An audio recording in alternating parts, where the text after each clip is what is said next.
Today we're pretty excited because, for one, we've got a new member to the show, which is Manny.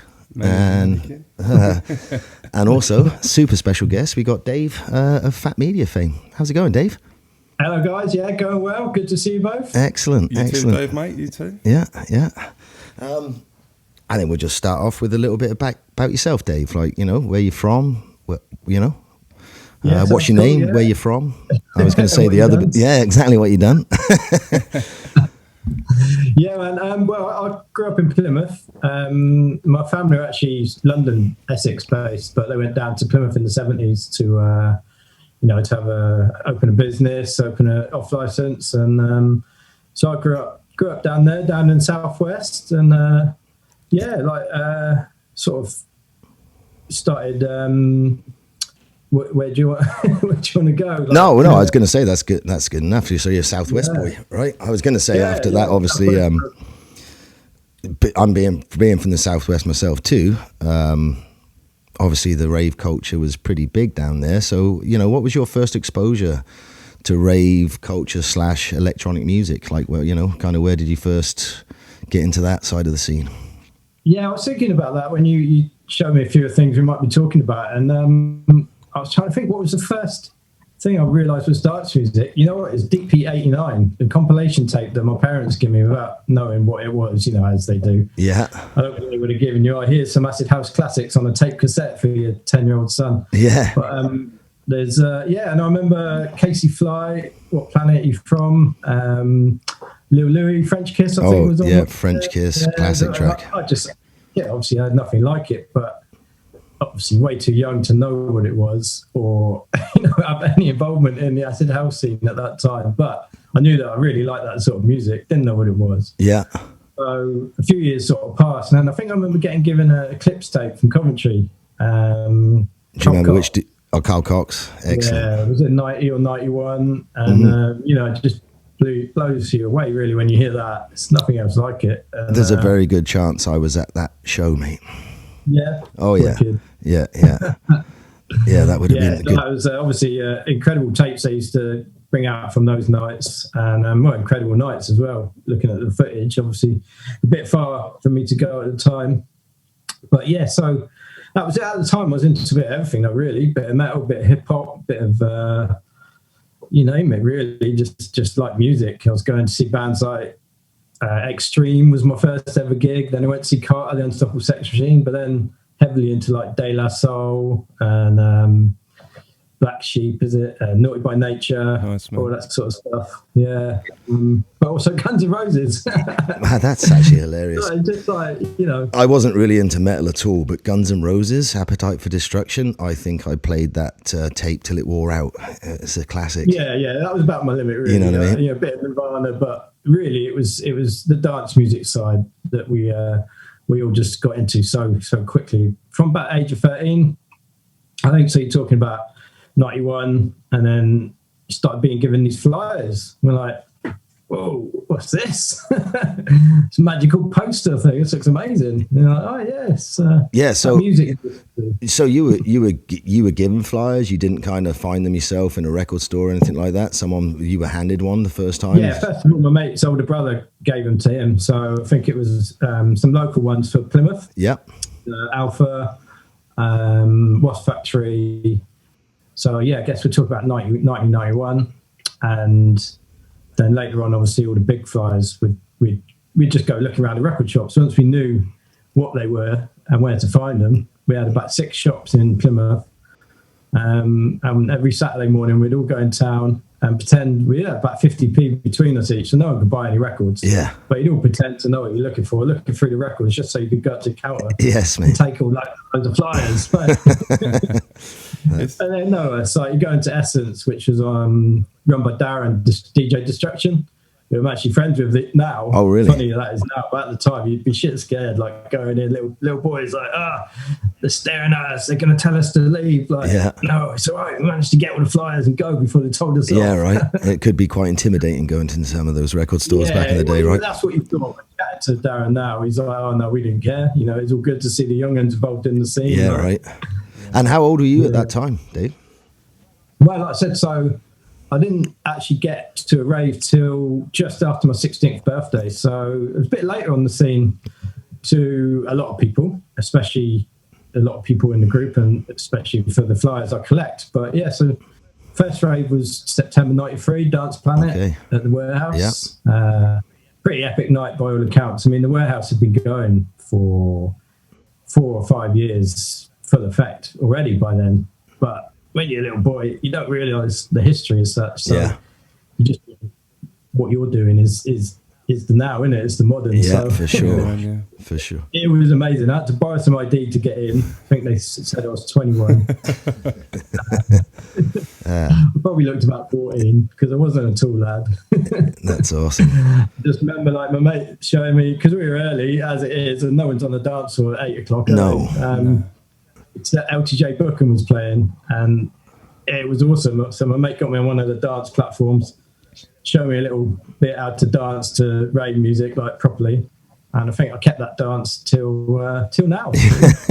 Nice, man. Nice.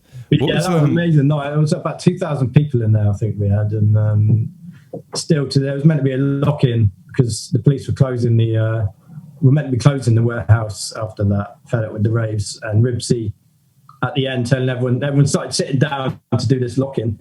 And Ribsy on the mic telling everyone to get up and go home because it's not going to help. Yeah. No, it's a good night, good memories, and I made it on the video as well. Yeah.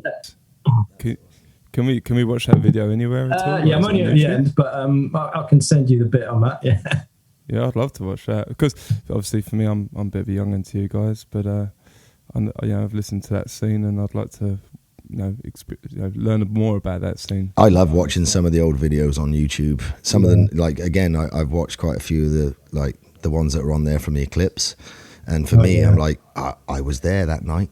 You know what I mean? Like, and it just brings back so many memories. It's great to see. And again, if I ever saw anyone with a camcorder or a camera, I would avoid that like the plague. I did not want to be on any of those shots. I think there is one, a friend, and actually, we're totally going sideways already on this, but you and me were talking about Johnny Martin's Eclipse flyer the other day, and you sent me you sent me the information he'd sent you. Well, in that he mentions his buddy Wolfie that bought him the stack of the flyers in the middle of the town that day. Well, Wolfie is a good friend of mine, right? And I was around his house one day, and he was like, "Oh, mate, you got to check this out." And he pulled out an old VHS cassette. And he plugged it in to his VHS recorder, right? And he put it on, and it was from one of Ectos' first parties. Oh, wow. And again, Ectos in Swindon, again, representing Ectos. That's why you're wearing the sweater right now, Dave. Yeah, and he was like, check this out, buddy. And two of my friends walked across at first, and I was like, there's Groover, there's Foxy, right on. And he's like, no, wait a minute, mate. And I was like, oh, it's not me, is it? He's like, yeah.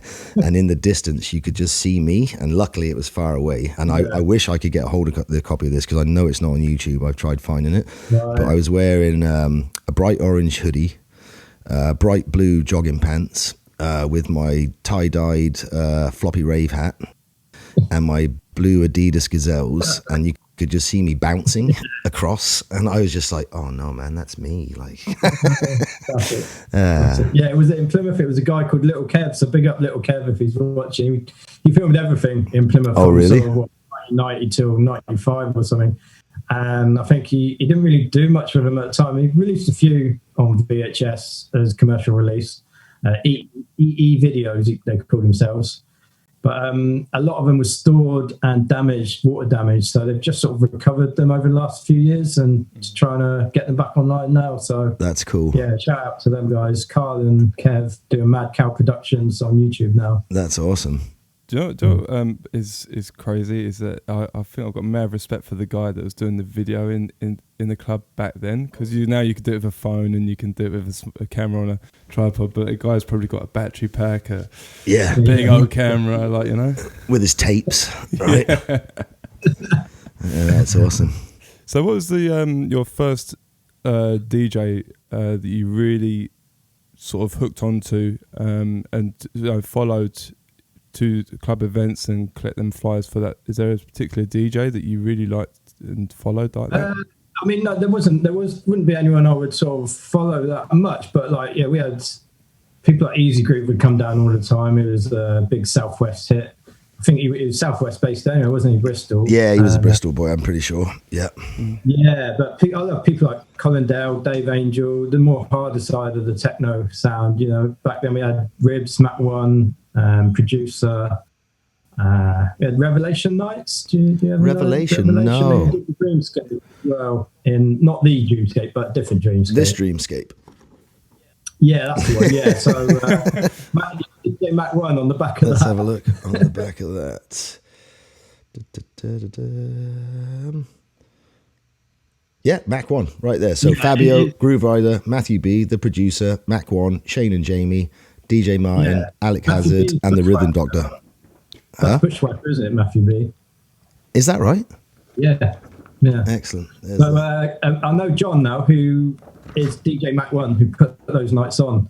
And he used to do a night in Fairview Manor and then onto the warehouse called Revelation, and used to get all those DJs, sort of the harder techno sound. And that was very much a Southwest staple, really. So, yeah, it really was a Southwest thing. Dave Angel, Colin Dale, those sort of guys were playing. You know, I was there; it was guaranteed. But it did start getting a bit too hard and a bit too fast for me. Yeah. Actually, so in 94, 95 probably, and went more into the house side myself after that. So we had a night called Culture Vibes in Plymouth, and then DJ Dave Green used to put on just a couple of quid to get in. People from all over the Southwest, even London or further, would come down, fill up the warehouse, 2,000 people. You know, it was banging nights. I kind of feel like the Southwest had a really good. I mean, I'm from the Southeast, but the Southwest had a really fucking good party vibe and setup going on there. The Southwest was booming back in the day. It really was. For me, from the start, and we've talked about this on the shows before, Brad, I'd never wanted to pay to go into a club or a rave because there was so many free parties. Like my first experience was free partying with the hippie raves, right? Yeah. And I wish I was trying to find it, Dave. I've got another box with the Johnny Martin flyer in it, which I can't find anymore. That's why I'm kind of redrawing that one for my own pleasure. But there was one. It was the first ever rave I went to, and it was in Pitton, which is Salisbury. And someone had said something about it. We were in a pub. We were in the pub in Swindon, and this hippie chick came up and gave us a piece of paper, and it was only little square piece of paper, and it was hand drawn. Black and white job, hand drawn. It was just black and white, hand drawn, and it just had a little symbol in the middle, which I think was just a sun or something, and then all the writing was written in a spiral. Right? And it was all small writing, and it's just saying you want to come to this party, yada yada yada, and then it says go to this pub. So we drove to Oxford, right? We got to the pub in Oxford, and we weren't in there more than 5-10 minutes, and someone walked up and goes, "You looking for the party, boys?" And we were like, yeah, we are, right? And then they went, "Okay, here's the phone number." So then we phoned a phone number, and then they went, "Yeah, okay, head down here." And it's that classic tale. We started driving towards that area, and you'd see other people in cars that clearly were ravers, right? And now all of a sudden you're in a convoy. And and again, I've heard other people talk about this. We literally would stop the car, turn the engine off, windows down, and you'd hear the bass, and you'd be like, "Okay, it's down that road," right? And when we got there, the police were already there. Right. This is actually a great story, and I don't mean to. What year was this then? Oh, this would have been either late 89 or 90, probably 90. I'll be honest with you. It was 89 or 90. And the police were already there. There was a little chef, right? The old little chefs. There was a little chef on the side of the road, and the police were blocking the road, and they were like, "Yeah, you can't park down here, boys." And we were like, "Okay." And obviously there's a car full of us, and we might have some stuff that we probably shouldn't have had on us. And we were like, "Okay." And they were like, "But yeah, you can just go and park by the little chef, whatever." So so we went and parked by the little chef, and we started walking back towards the police, and they were actually holding the barbed wire fence down so we could climb over it. This is no joke, honestly. And we were like, "Okay," and they were like, "Yeah, it's over there." And now there's loads of people, and we're all walking across the field, and I'm like, "What is going on? What is this thing?" Right? And we get down there, and it was obviously the farmer had let them do it. I can't remember. I don't know if it was DIY that were putting it on. Okay. or Spiral Tribe, but it was one of those crews for sure. And yeah, maybe Spiral. I think was DIY a little bit later down Southwest? I think so. Yeah, I'm pretty. Again, is it hippie rave? So and again, at this point, I'm like what? I'm a young kid. You know, I was 16 in '89, 17 in '90, kind of thing. And but yeah, we get in there, and there's probably a good 2,000-3,000 people, right? And it was in between two cow sheds with a little roof kind of almost over the middle and a wall blocking the end. And anyway, we start partying, and it was good fun. And all of a sudden, all we heard over the microphone was cops on site. They actually didn't use cops, they used another word, but yeah, they were like, yeah, cops on site. And all you saw was people running, obviously the boys that probably shouldn't be having stuff in their pockets that they did have. Oh, okay, yeah. Right? Yeah. And I looked to my right, and all of a sudden, about 70 to 100 riot police came into the party. Yeah. Oh, yeah. And I looked, and I was like, ooh, and they had their truncheons out, they had their shields, and they actually started hitting people. And I was like, okay, time to go. So we all fled the party, and I heard the sound system get smashed up, right? You could hear them go in and kind of smash up the decks or whatever. And everyone got outside, and as soon as you got outside, the hippies turned around, they were just like, yeah, let's stone the cops. And it turned into an almost a riot. It's almost, the inside cover of Due a Generation from Prodigy, where you got the guy stood there, and that's almost what it was. And we all just stood up and started like throwing big rocks at the cops. And eventually, Dave, they left. They all went off in their riot vans and they left. And the crew running it, their sound system was in a fire engine. And that, I'm sure we could find out which crew it was, because they had an old fire engine. And they came out, and with their speaker, they went, nobody go anywhere. We'll be back in a couple of hours with another sound system. And sure as shit, Dave, they went off. A couple of hours later, they came back with the sound system, and that party went on for another 3 days. 3 days? Yes, mate. I went home halfway through it. My mum was like, where you been? Techno travel a lot, isn't it? Right. Right. And my mum was like, where you been? I was like, I don't know, some field somewhere in Salisbury, I think. And she was like, well, where you going now? I was getting a new T-shirt, right, and having a bit of a wash. And I was like, well, I'm going back to the field, mum. I'll see you in a couple of days. What was your longest raving sort of time, Dave? I mean, like in Plymouth, I was a bit later to it, and there were some free parties we'd go to up on the moors or in the beaches, and they'd just go on all night. You go to the club and then go up to the moors to the early hours. But I mean, we would stay up, and then we'd just start again and go out the next day. Do 2 or 3 nights in a row at various house parties or clubs. It's nothing you can do these days. No. So, but yeah, we were a bit like, the club shut at 2 a.m. in Plymouth, and there was one all-nighter they allowed in 1991 at the warehouse, and they didn't allow all-nighters again until the mid to late 90s down there. There was a few after-hours clubs, smaller ones, didn't serve alcohol, you could go in and party on.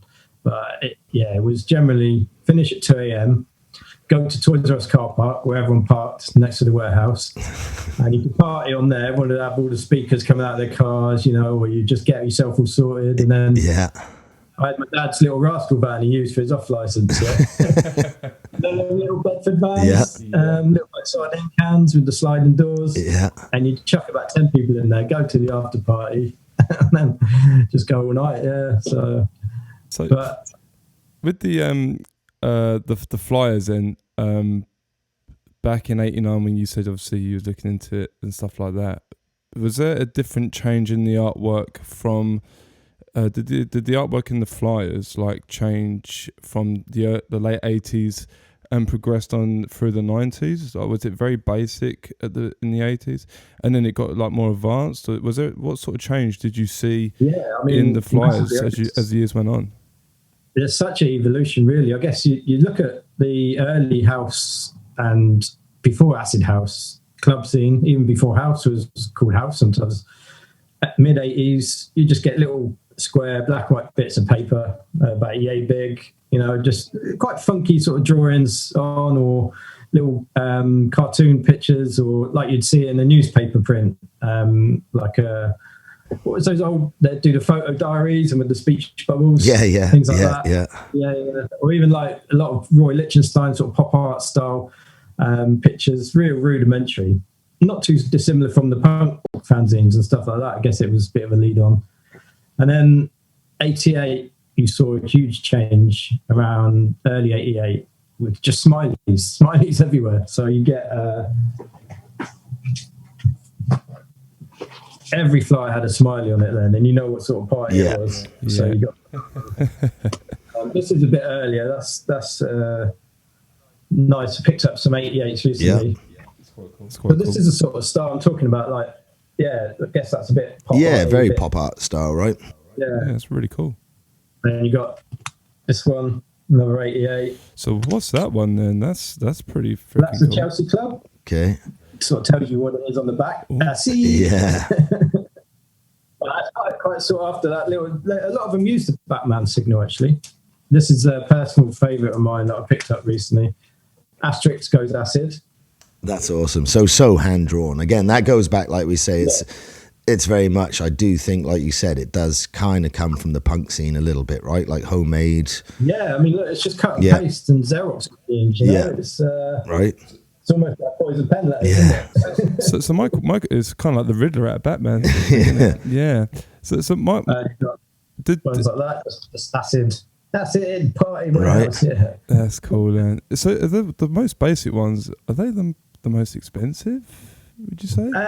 Not really. I find them really collectible, but they got, as the scene got bigger and the nights got bigger, more production put in, then the flyers improved as well. Yeah. And that's where the value starts going, really. These older 88 ones, as much as they're rarer, they're not as sought after or collected as the big hitters, the 89s that everyone knows about. Like your Dreamscape one and that kind of thing, right? Yeah, I mean, Sunrise 89. Sunrise were doing Raves in 88.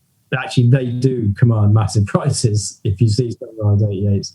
But, you know, like, where should we go? The Sunrise. This is probably a good way of showing the evolution. You know, Sunrise would start off with real basic. That's a pre-flyer for their first ever event.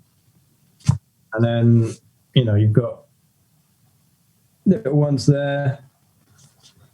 And then it's getting a little bit more. That's a cool one, Dave. One. I think I might even have that. That's a cool one, yeah. Yeah, I love that one. That's one of my favourites, actually. And then it culminates in this beauty, which is probably the most sought after. And again, that one, didn't that just recently go for £370? £370, yeah, in mint condition. That's insane. Which don't you have a mint condition in your hand right there, Dave? Yeah, that's so right there's funny corner crease, so it's probably can't call it mint. I'd say it's excellent condition to mint. Yeah. The one on eBay was from one of the DJs that played on this night. Oh, really? Yeah, I went to his house a year or so ago to interview him, so I saw the actual collection firsthand. It's pretty amazing. So that artwork there is actually Patrick Woodruff, fantasy artist. Have you heard of him? No. Again, we're going to start talking about the artists and things, so we might as well almost go there. But I know obviously there's some big names in there like Pears and Junior Tomlin that everyone's going to know, but where they actually took the things from, right? Yeah. I mean, there was a certain amount of design done anyway by the guys put on the night and layout and typography. But you see that image was a bit of 3D art by Patrick Woodruff. Yeah, that's cool. Does any of the art have any meaning at all to the event by any chance? Because I'm quite interested. Because obviously the art is very, very interesting. I find it when I look at it, like the detail that's gone into flies. I don't think the detail goes into flies as much in today's sort of scene because it's all electronic. But back then, it looks like people took time for the art and things like that. So, is there any sort of meaning of the art to the specific event, Dave, or is it just? Are you talking hidden meanings? Maybe, yeah, like just with anything like that, you know, like is there sort of meaning behind it with the genre of music? I know the smiley faces obviously for the acid. Yeah, I mean, you've got the smiley, obviously. I think the first one to use a smiley is a fly which I don't have, but it was Shoom. Yeah. January 18th. It's we'll get a picture of it anyway. It's designed by George Giorgio, a good friend of mine now, top designer. Did a lot of work with Nicky Holloway. Well, he did designs for Danny Ramplin. Because Danny was Shoom, right? Danny and his wife started Shoom. Yeah. Yeah, Danny and Jenny Ramplin did Shoom late 87. And then the smiley face falling down that sort of looks like pills, I think, anyway, on the side of it. A very, very iconic flyer. So I think that was the first that used smileys in the flyers in '88. Obviously, everyone did after that. I guess you've got the sun rising in each of the sunrise flyers. You got Back to the Future. It's quite obvious that the design was influenced there by a certain film. So was the sunrise artwork because it parted on to the sunrise in the morning? Is that the meaning for that? I guess you could look at it like that. Yeah. I mean, you had rain dance as well, but Sundance was already, so sunrise was going. You've got every one of Sunrise's flyers had a sun in it until they did a few. I think a lot of the organizations back then were just looking for names that kind of, tie into the mentality of what was going on, and then imagery that would just stand out to really draw people in, right? Fantasy, illusion, insomnia, euphoria, psychedelic-y kind of feeling things. I mean, I ask these questions purely because we got younger listeners as well that won't, don't know this sort of era, me included. It's obviously really interesting to see this artwork and the amount of effort that got put into these flyers for these certain events, so. Yeah, I mean, it is really interesting. The artwork is obviously done to lead someone in a certain mindset. You've got right. It's all grid work. Yeah, and again, think back to that era as well. It was when computer generated graphics and things were kind of first really happening, and people could play with those images. And again, even if they were done by other artists, they took them and then did their own little thing with them, right? Yeah, they were often changed. I mean, a lot of these had been taken from image bank libraries. So they'd go into a library and you could look through the catalogue and you could request a bigger print of a certain image you liked, or some more unscrupulous promoters, which will remain unnamed, would take in a Stanley knife and free up a couple of pages from the book and put them in a pocket and walk out. Is that right, eh? This is you can actually see folds I don't know. in the flyer on the design, but there is no fold in the flyer. You see what I mean? Because they folded it's folded in their pocket. Yeah, that's hilarious. Eh? I don't know. Have you ever seen this one before, Dave? I'm sure you have. It's probably on Phatmedia. But this, again, we're going back to sort of old fantasy artwork. This one always, and again, this is a super nice glossy flyer. It's Incantation. I'm going to turn it to you so you can see it as well. Yeah, that's really nice. Actually, Incantation did some good flyers. I haven't got that one. Really? And again, I would say I would call this one not quite mint, but almost mint. There's a little bit of a scuff on the corner there. And again, it's got that kind of glossy feel to the card stock, Yeah, they did nice card glossy finish Incantation. It's the same with a lot of people like Eclipse and Starlight. Made a real effort. It was actually really well produced flyers. Yeah, and again, if you think back to it, like how much money did they spend on that? I used to be a printer myself, so I know printing wasn't cheap. Oh yeah. So again. But let me just grab something. Yeah, sorry. Absolutely. Yeah, printing was very expensive, especially if you wanted a full color glossy in '88. Yeah, right.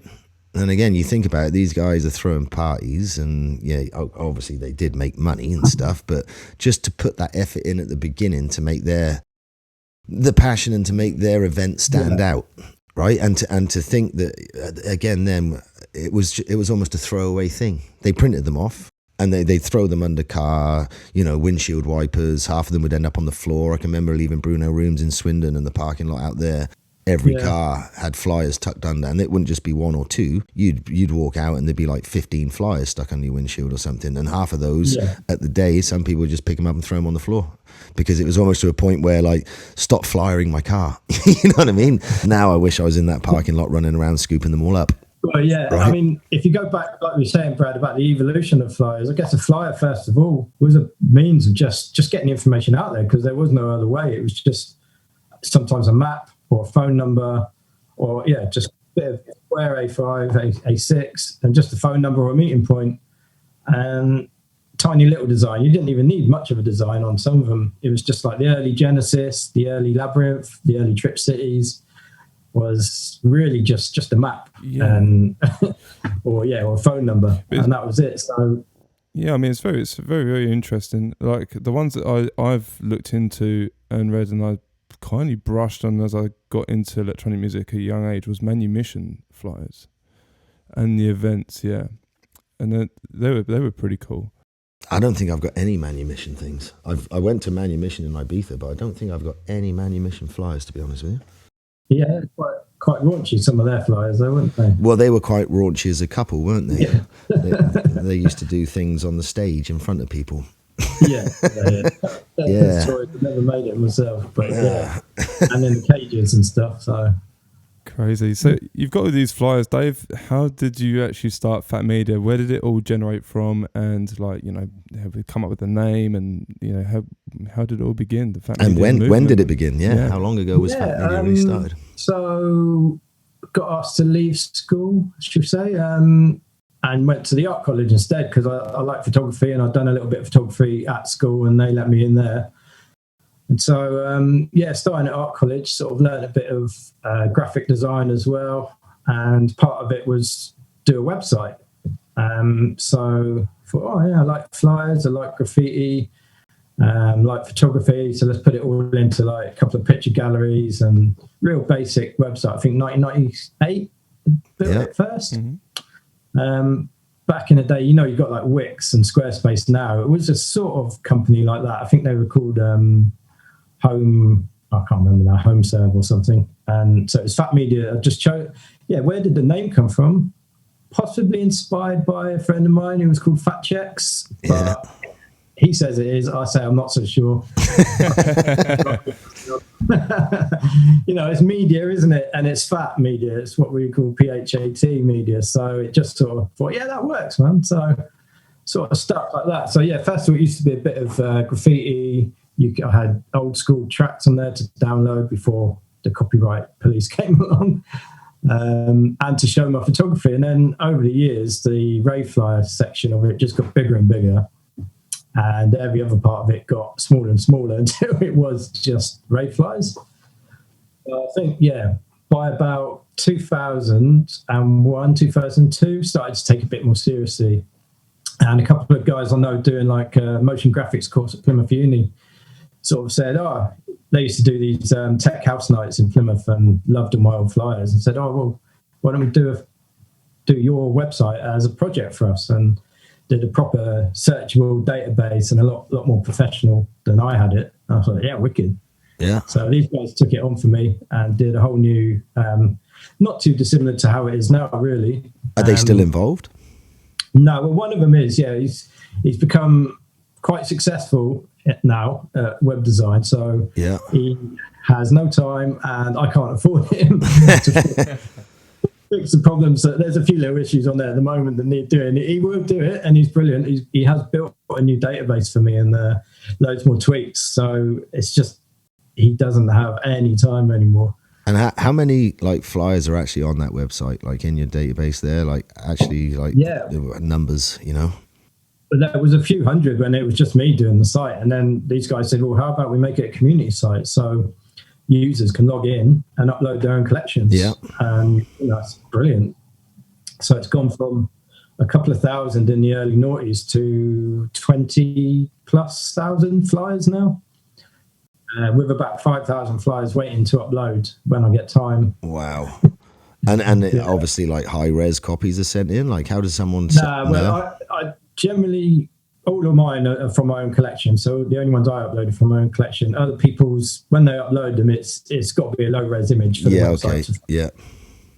Because of just the huge size of it, and but most of them are available to request as high res if I need to. Yeah. We've got people from Manchester, Liverpool, Blackburn, Bournemouth. So big up Sam down in Bournemouth. Drew up north. Darren Hobbs, who just did all the old Acid House ones back in the day. So many other contributors. It's just been amazing, really, getting all these. So you got, because of them, it's now parts of the whole England, whereas mine would have been London and Plymouth based, Yeah. Yeah, you're getting like a broader spectrum of actual. Yeah, broader spectrum, man. That's really what it is. Yeah, it's brilliant. Yeah, no, that's awesome. And then actually kind of leading on from that, so over the years of running it, how has your kind of network of people and how many people have you met through doing Phatmedia? Do you know what I mean? Like, you know, I'm sure it's been quite a journey of, you know, starting off and now being in touch with like what to some of us are very famous people, you know? Yeah. Well, it's been, I mean, it's amazing. People just use it as a resource or reference. You know, people like DJ Fantasy messaged me, oh, you know, wicked, can you send me a few of these high res for my book? Mark Archer with Alternate, you know, people like that. Yeah. Meet them, really. That's the thing. So it was just a few emails here or there. And it wasn't until Billy Bunter. Yeah, Billy Bunter. Yeah, and he said, oh, I'm doing this thing at Old Street, the Aquarium nightclub in the daytime for a week called Rave. It was a Rave history exhibition and just like seminars in the evening. In the daytime, there was a record stall. Cool. I did a flyer stall, people selling books. There was all Pez's art and Chaos art back. And that was it, really. So to go down there with me crates of flyers, you know, set up and just met so many people through that. That's awesome. Yeah, it was really cool.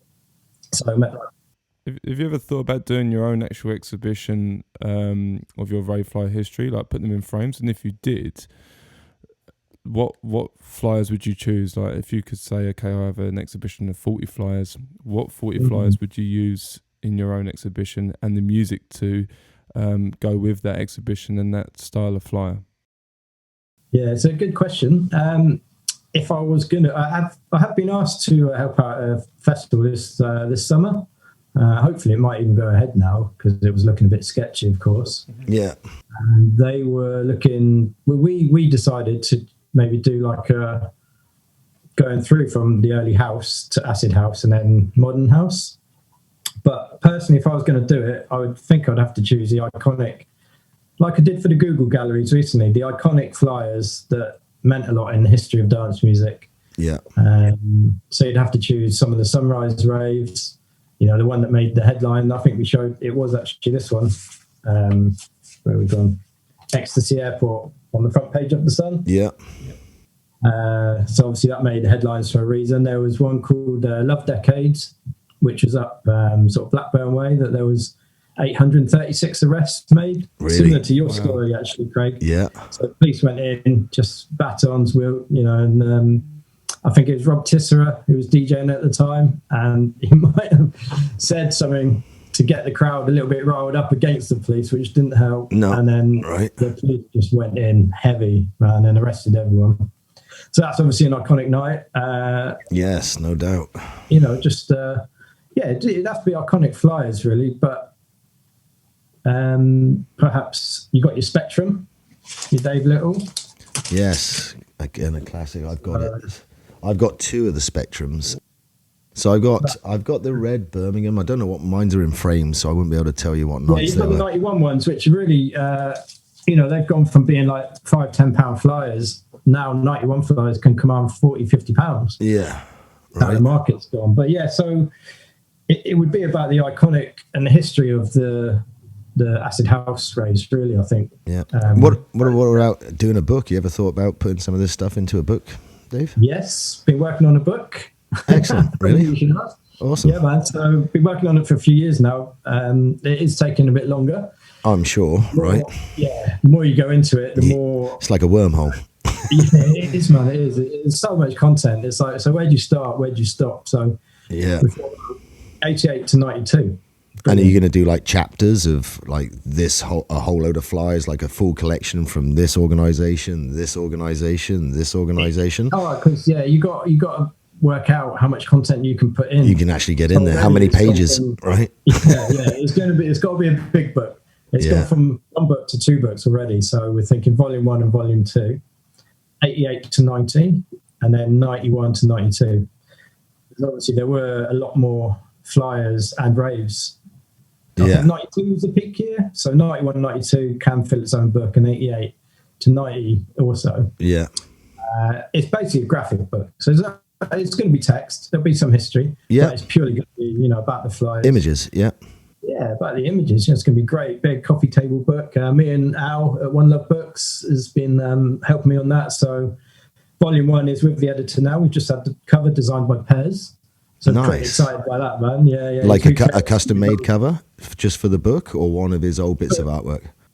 For the book, he's reproduced some of his classic flyer work. Nice. In a brand new airbrush, massive brand new canvas he's done. That's so cool. Yeah, really excited about it. And actually, you obviously you've met Pez, you know Pez, I believe, right? Yeah, he's a good buddy now. Yeah. So I was actually going to ask. I'm going to pull up one of his classic ones. This one I posted it the other day, I think, on the group because someone had put something about it. But this one always makes me smile. Always did. Yeah, man. Brilliant. Dance dimension. Right. Just a classic image. Did he do it all with airbrush, or did he use computers with an airbrush as well? Where have I got that somewhere? He was purely airbrush. Yes, I thought he was. When we used to look at it back in the day, I was like, yeah, man, that's airbrush for sure. But then you're like, well, computers were coming in. Has he used any software? But it was literally airbrush, eh?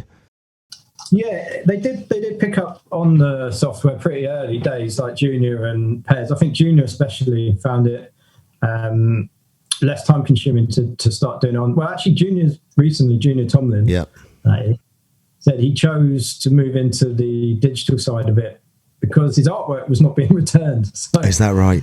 If it was digital, then he got, it couldn't be taken and left. But yeah, Pez, I saw that the sunflower one in person when I went to interview him, and you think the flyers are good, but when you actually see the work in its full size and the actual canvas, it's something else, man. It's amazing. The skill that goes into it is unreal, really. Yeah, that's crazy. I'd love to get Pez on the show and have a chat with him about some of his stuff, because again, though him and Junior at the time both had a similar-ish style, right? And again, so I'm assuming that Junior was airbrush based, and like you said, until he got into the digital side. So again, when you look at that and you think, wow, someone did that with an airbrush, that's like, next level skills right there.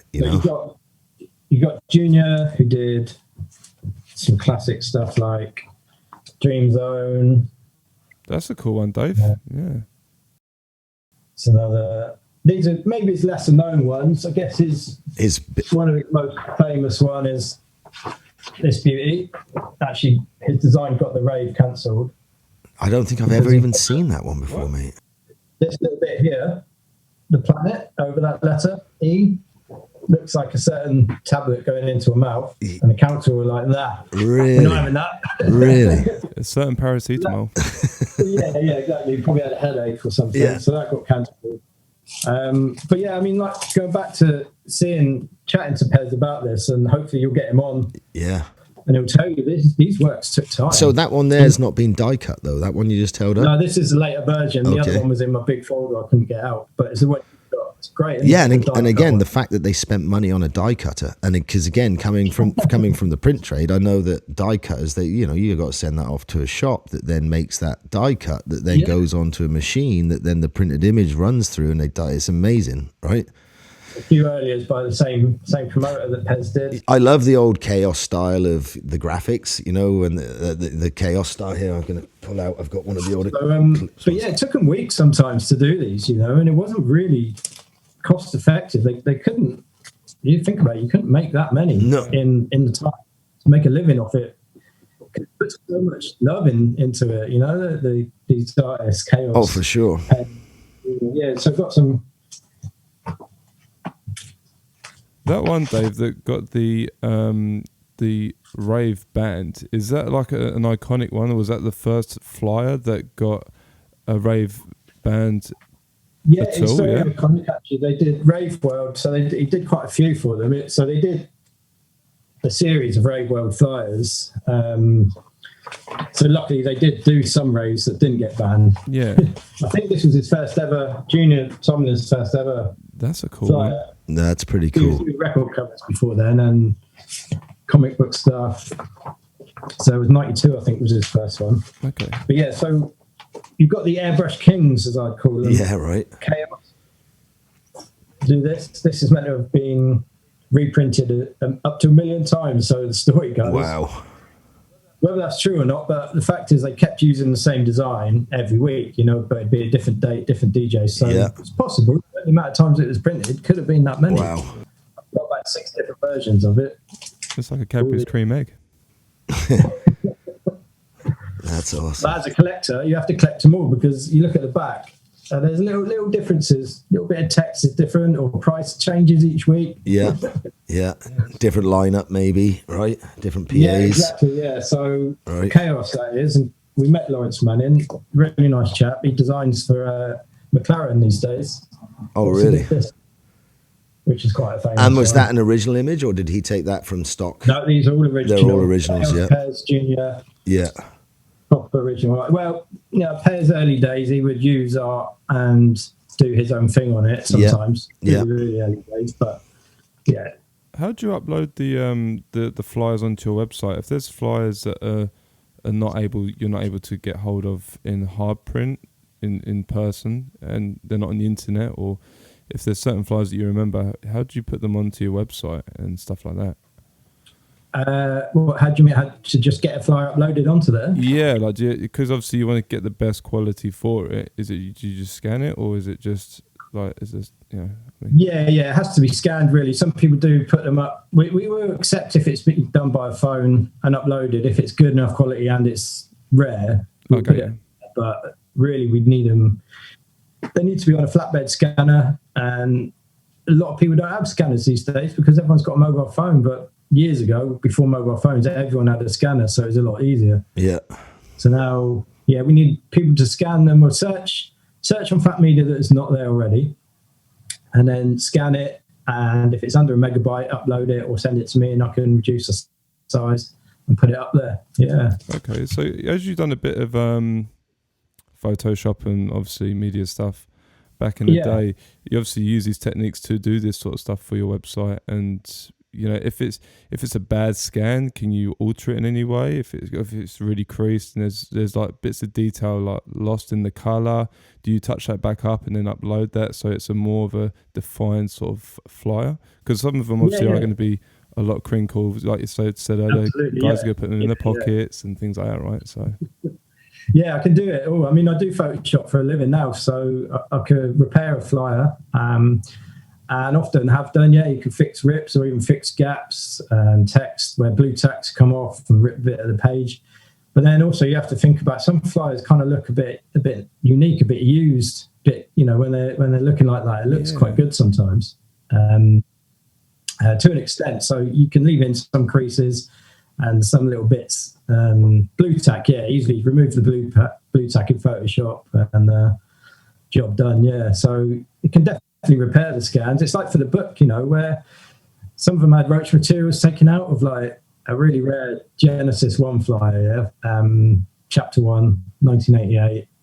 And I could leave it with the roach off, say, oh, that's authentic, used. But I thought, no, let's just clone that bit from there, flip it, put it in there, blend it, and fix it in. Yeah. So I think it was quite horrible when you see flyers and they put the drawing pins through them. You're like, no, why'd you do that? And then the blue tack leaves a bit of oil, right? Blue tack leaves the oil, and also it can tear the back layer off as well. It's funny you say that, Brad, because in my hand right now I've got another old classic one right there. You see that? Which has blue tack marks and pinholes from my drawing. Both, man. Blue tack and pinholes. At least it shows it's real. Right. That's one way of showing it's real. But that's a really nice flyer, that style. It's a nice thick card. Yeah, it is really thick. And again, my copy, she'd been moved around a couple of times. So again, like you say, she's got a bit of staining. Again, you can see the blue tack stains right there in the corners, and she's got a bit of a crease. But again, such a great image. Right? Yeah, it's almost like the Escher style, isn't it? MC Escher. Yes, MC Escher, definitely that kind of style. Yeah. But we were wondering if that is, it looks like it could be Twiggy. I know, it does kind of look Twiggy-esque, right? We tried to Google it. You can chuck an image into Google. Yeah. In Google Images, or I think it's called TinEye. It does a reverse image search. Oh, really? So you can actually upload into Google Images or Bing Images, and it will match with its database. So sometimes you can find out where a flyer's image was originally from. Interesting. it'll match back to, say, 1976 sci-fi book or some real obscure album cover. Sometimes I don't find anything, and with that starlight, it just couldn't put up no results. So the closest we could find was Twiggy. But there's no signature on it, no tags. I don't know. Interesting. So how's your evolution and your growth with Phatmedia gone? Because obviously you've grown from where you started to where you are now. Is because we've seen the evolution of the flyers and how they've grown and they've molded, and they're obviously how successful it all is. How's it been for you, Dave, with the growth of Phatmedia from when it started to what it is now? Because obviously flyers are just booming through the market right now. Like, how's that process of growth been for you? Yeah, it's taken off really quite a lot, especially the last couple of years. It was a slow burner, really. I mean, we had not much going on online. We had Phatmedia. There was no Facebook. There was message boards. Raveflyers.co.uk. Have you heard of that? No, I actually haven't. No. That was a precursor to it's a forum, the earliest forum. I think 2002. A guy called Reid, really lovely guy, old hippie dude, set it up.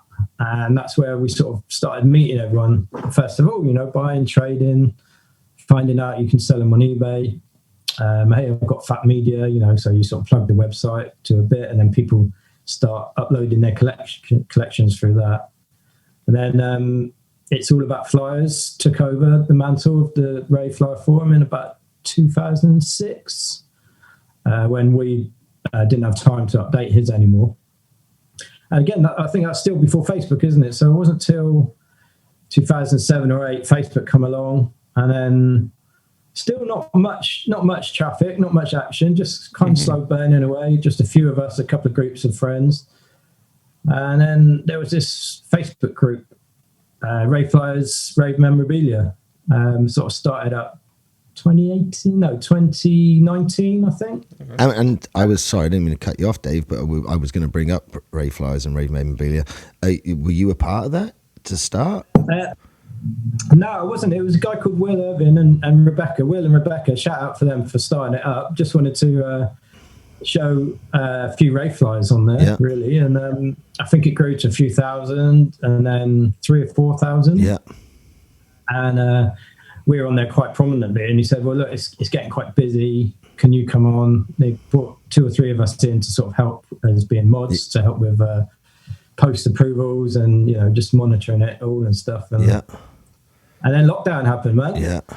So it went from, 10,000 to, it's now 51,000 members in this group. Yeah, I actually looked this morning. I think it's 51.3 to be precise. It's quite unbelievable. It's crazy, man. Yeah, I mean, I had my Phatmedia Dave Facebook account, and I rarely even logged into it until a couple of years ago, or maybe.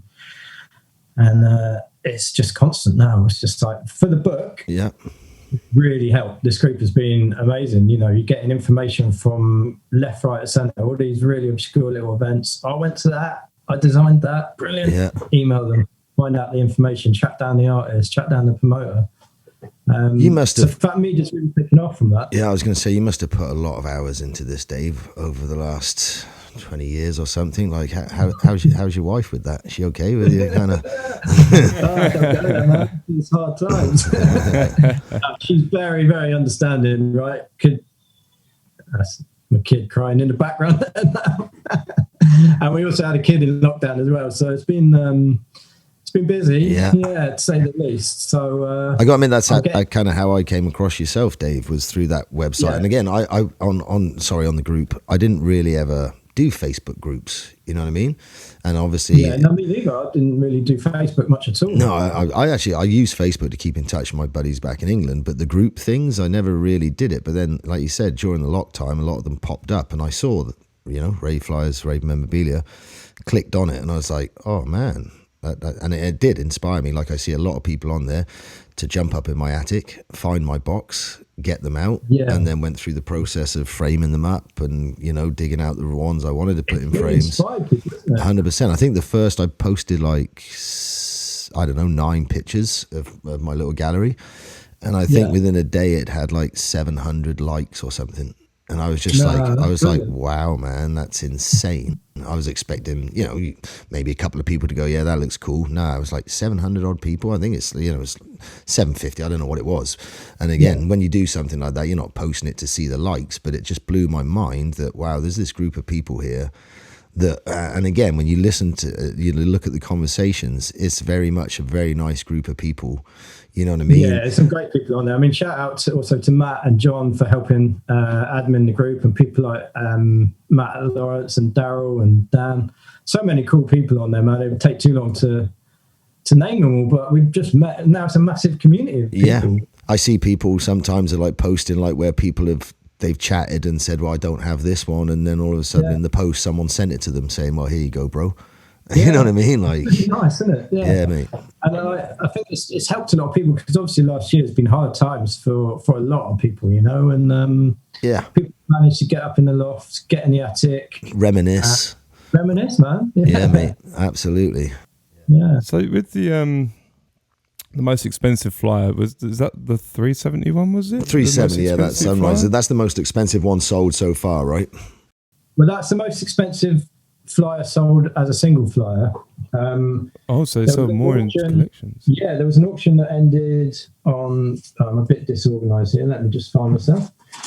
An auction that ended on Boxing Day, just gone, and attracted a fair bit of interest. It's guys who ran a night called Hedonism. Okay, yeah, I think I've heard of that one. Yeah, I think I've heard of it. Early 88, they've got a website. It's really good, worth checking out. People like Mr. C, Lyndon C, who else? I forget all the DJs' names now. But it's very, very influential in the scene. And they had this warehouse. Is it Alperton Lane? Alperton Lane, West 5, London. And they did a series of 4 parties. And this is the first flyer they did. Lovely design. A little bit of Audrey Hepburn there. Wow. That's cool, hey?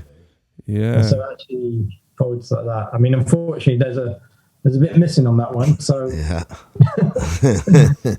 It wasn't me. It wasn't. Screamed. Yeah.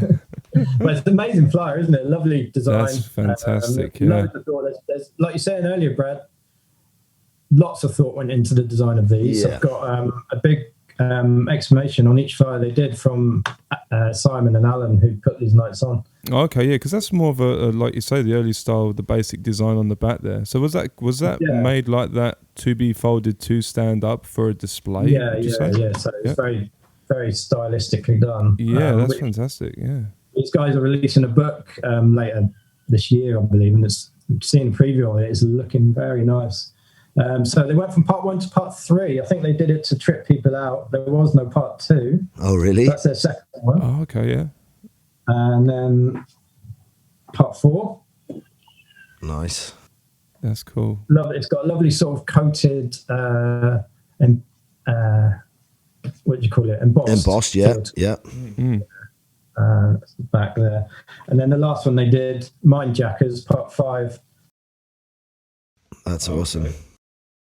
Again, it's going back to that very, like you said, it's stylistic, it's creative, but it's still kind of like not basic, but simplistic. Lovely bit of card as well, right. Printed on. So, sorry, Dave. Just a quick question with regards to the set of the Hedonism ones. So the most expensive one got sold for $370 as a single flyer. Do they sell in sets? The flyers yeah. As a set, yeah. Yeah, as a set. Would that sell as a set, do you reckon, instead of being individually sold? So they put them on. They unearthed, I think, a pretty much mint set from their archives, and they put it on as a charity auction. So all proceeds went to the Frankie Knuckles Foundation. Okay, yeah. Oh, nice, man, yeah. Spot on, really, isn't it? Yeah. And it went to £2,400. Wow. Which finished Boxing Day. Crazy. It was amazing, yeah. I mean, everyone had a bid, and these guys... such nice guys that anyone who bid got sent a flyer from that set, because they had a few others in various conditions. Yeah. So it just shows how nice guys they are, and they've helped me out with the book a lot. So massive shout to them. And I was lucky enough to negotiate a set of these with them. Oh, really? Good for you, buddy. Yeah, luckily quite a bit before that auction went on. They'd be quite so giving, but they are such top blokes that maybe they still would have anyway. So that's awesome. Yeah, so I'm helping them out with a couple of scans for their book. Actually, I'm just in the middle of a Photoshop recovery, like you were saying, Brad. It's an old Delirium flyer that they're using, and it needs the Delirium ones. Yeah, they've got half of it really low res. Yep. And half of it high res. Yep. So I'm having to join the two and make it all look high res. 90% there at the moment, so I need to finish that for them. Very nice, yeah. It's mad because for me it's interesting for me because obviously we're all passionate about music, and it's for me, like being obviously a bit of the younger generation, it's fantastic to see the amount of effort, style, the thought process, even just the type of cards. Some of them thicker, some of them are gloss, and to represent that event and that style of the artists use, like the artists would use that for a certain genre of music, and I think that's absolutely fantastic for that, because I think we miss a bit of that now today. Do you think, like with today's sort of flyers? Yeah, you do. Yeah, I mean, well, you rarely see flyers these days. No, it's all just online advertising, right? They'll do a print run, won't they, for promotional, posters to pop up around town and stuff like that, and maybe for certain things like that, maybe record stores, if you even get many record stores these days. I think you just don't have many outlets to put them in either, do you, except for social media. Exactly, so, right. Yeah. I mean, those events I did with, thanks to Billy Bunter, I got connections and did a few more Rave flyer stalls. The most people I sold flyers to face-to-face were kids, not kids, sorry, that's a bit... I don't mean to, younger generation. Yeah. Young generation, man. They're art students who just love the artwork, didn't know much about the scene, but picking it out, saying, "Oh yeah," and I'll tell them a bit about the history. They're just really keen to learn about it and just love the artwork, really. And that's because there is nothing like that now, really. And I mean, it's good that the younger generation are interested in that, because obviously, it shows them that music scene. Like obviously, me and Craig have discussed about Carl Cox, his type of music and genre back in the early 90s is totally different from now, obviously, because he's obviously evolved to that sort of style.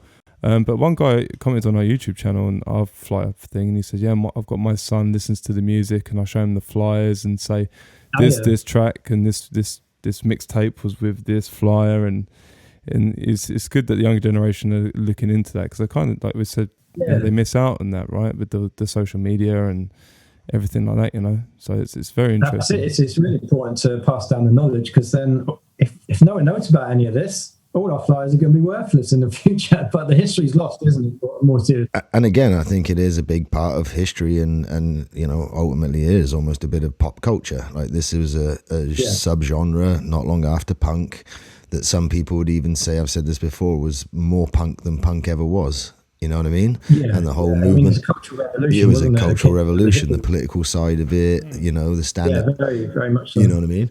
I just found this little beauty, actually, Dave. I'm not sure. I love this one, and I kept it because it's almost a flyer telling you that the flyers are coming out soon. And it's from Big Bad Head. They used to do the things. Yeah. So it's just this little guy right there. Yeah, they did some lovely flyers there, didn't they? Yeah. So it was a pre-flyer to the main flyer. It's a pre-flyer. Yeah. It just says the lull before the storm. Oh, really? Yeah. I haven't seen that before. Right. And then it's Die Hard International, Big Bad Head, and it just says flyers coming soon. Yeah, so I've got one of those similar. So it's a flyer for the flyers. Well, that's kind of like what that Sunrise one was, like a pre-flyer, and then as a collector, you pretty much want to collect them all. But you mentioned about the political aspect of it, and it really was. I mean, went through before my time, but the 80s weren't easy for everyone. I know my parents struggled in the recession with their business. Yeah, and it was a way of an outlet, wasn't it, for people to absolutely it was almost standing up against the system, saying you know what, we're just going to do what we want then right now, again it was the whole it's hard for me to talk about things that I wasn't there, but I have done a lot of research into it, so it's just so interesting, and it culminated into obviously Acid House was outlawed, wasn't it, in 89 with the Pay Party unit being set up headed by Ken Tappenden, and they formed their own freedom to party movement, the Acid House promoters. So, they did a march to Trafalgar Square, and then that ended up in a massive free warehouse party in Radlett. Right. There's footage on that online as well. We'll have to dig that out for you guys. And I should have brought the flyer out, but hopefully we can pop that up on screen for people to see. Yeah.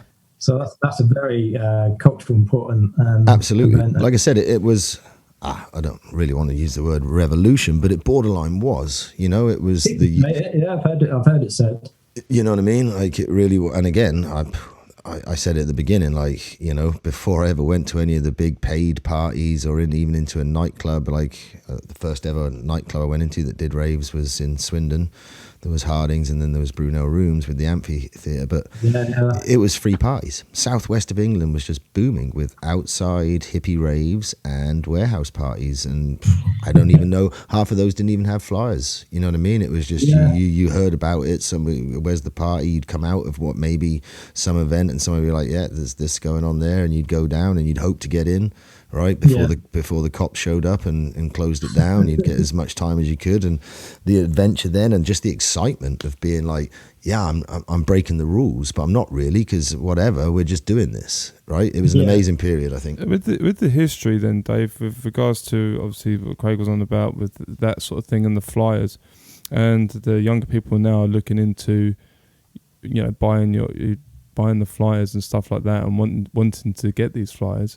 Hopefully with your book then, obviously with the description and the pictures, hopefully more of the younger generation will obviously buy a book like yours, say for example, because they want to learn more about it. And I think that's a good step forward as well for the younger generation, to be like, hey man, instead of just buying these flyers and if you can't afford them and this and the other, here's a book to say, here's this and this, and this is what happened at that time and things like that, so I think that's really, really fucking good. Totally.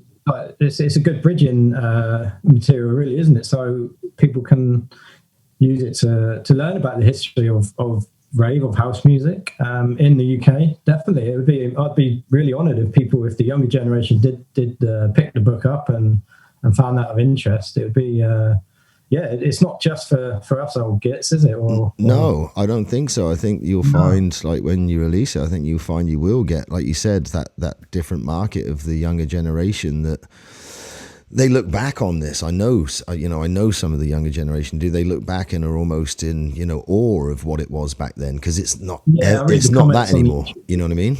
It's a bit like vinyl now, isn't it? Vinyl's really picking up now. I mean, some labels only release tracks on vinyl only, even today. And the more the younger generation are buying vinyl now. I mean, there's a big resurgence in memorabilia and reminiscing as well, though, isn't it, in general? Not just across rave flyers, is it with vinyl as well, we're finding? Yeah. So... yeah, I mean, as well, for the book, it could also reach people who aren't involved or don't know about the dance scene, who maybe were old enough back then but didn't go to it. There might be a few, maybe not many. Yeah. Maybe the market doesn't stretch that far, but we'll see, man. We'll see. Well, like I said, I think if you had that book on your coffee table in your front room, I think most people who picked it up, even if they had no idea what that scene was or even heard of a rave, would look through it and be like, wow, these images look amazing. You know what I mean? How creative, and it's just right. I have to say, without the people putting their blood, sweat, and tears to put those parties on and break through those police barriers and or hire those West End clubs in the early days on a Monday night when no one else would give them a club, or a Saturday night. Absolutely. Thanks to them that we've got what we have now, and we can talk about this again. It was, again, the guys that put the parties on, the DJs that were willing to take their record collection with them to play the tunes to people that knew those could be taken. You know what I mean? The artists that you would take their equipment in, like, I know I read a story a while back about, it was Adamski. He used to be known for being more than willing to, run down fences, climb over stuff with his 909 and break into warehouses with the crew and set up before the party started. You know what I mean? It was that whole, I think the risks that people took back then to just put these on, let alone the effort to go into then all the other side of it, like the artwork and the flyers. It's amazing.